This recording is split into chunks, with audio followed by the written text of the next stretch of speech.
వృషభ రాశి ముందుగా ఈ రాశి వారికి సంక్రాంతి శుభాకాంక్షలు, భోగి శుభాకాంక్షలు తెలియజేస్తూ మనం ఈ వారం అంటే 14/1/2024 నుంచి 21/2024 వరకు ఉన్న గ్రహాల యొక్క పరిస్థితులను అనుసరించి మనం రాశి ఫలాలు తెలుసుకుందాం. అయితే ఈ వృషభ రాశి వారికి రాహు ఒక్కడే యోగకారకుడు, చంద్రుడు కూడా చంద్రబలం కూడా ఈ వారం ఉన్నది. అంటే చంద్రుడు 10, 11, 12 స్థానాల్లో చంద్ర సంచారం అంచేత వార ప్రారంభంలో కార్యజయం, ధనలాభము, బంధుమిత్రుల యొక్క కలియిక, వారం మధ్యలో కూడా శుభరూపమైన పుణ్యరూపమైన కార్యక్రమాల్లో పాల్గొనడం, వారాంతం కాస్త అకాల భోజనము, శ్రమ ఉండే అవకాశాలు ఉన్నాయి. రాహువు లాభస్థానంలో ఉండడం చేత విశేషమైనటువంటి యోగాలు అంటే అనుకోకుండా మీ యొక్క కార్యక్రమాలన్నీ కూడా చక్కగా పూర్తి చేయగలుగుతారు. మీకు ప్రతి పని యందు కూడా శ్రద్ధ పెరుగుతుంది. ఇతరుల యొక్క సహాయ సహకారాలు ఈ వారం తప్పనిసరిగా ఉంటాయి. మరి ఉద్యోగ విషయంలో శ్రమ ఉంటుంది. ఎంచేత రవి 9వ స్థాన సంచారం, 9వ స్థాన సంచారం, అలాగే శుక్రుడు 7వ స్థాన సంచారం. కాబట్టి మీరు ఉద్యోగంలో శ్రమ అనేది ఉంటుంది. రాజకీయ నాయకులకైతే మిశ్రమైనటువంటి ఫలితాలు కనబడుతున్నాయి.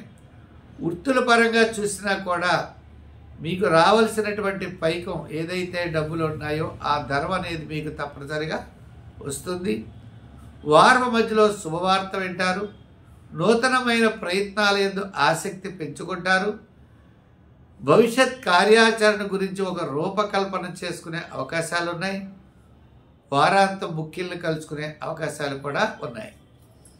ఉద్యోగపరంగా మనం చూసినట్లయితే శ్రమ, రాజకీయ పరంగా అనుకున్న మిశ్రమైనటువంటి ఫలితాలని, వృత్తుల పరంగా కూడా మీకు ఆర్థిక ప్రయోజనాలు ఉన్నాయి. అయితే మహిళలు శివారాధన బాగా చేయాలి.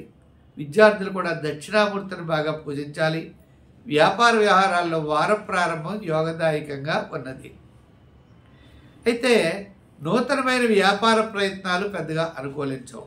భూక్రయ విక్రయాదులు కూడా వారాంతం కొంతవరకు ఉన్న వాయిదా పడడానికి ఎక్కువ అవకాశాలు ఉన్నాయి. అయితే శత్రుబాధలు ఉంటాయి.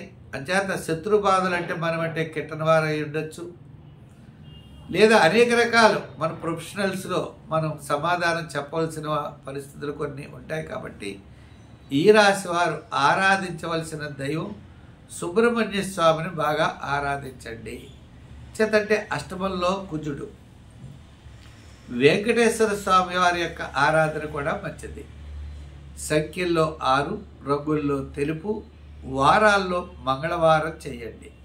అవసరమైతే మంగళవారం కందులు కానీ కందిపప్పు కానీ ఎర్రని వస్త్రంలో కట్టి నదిలో వెయ్యండి.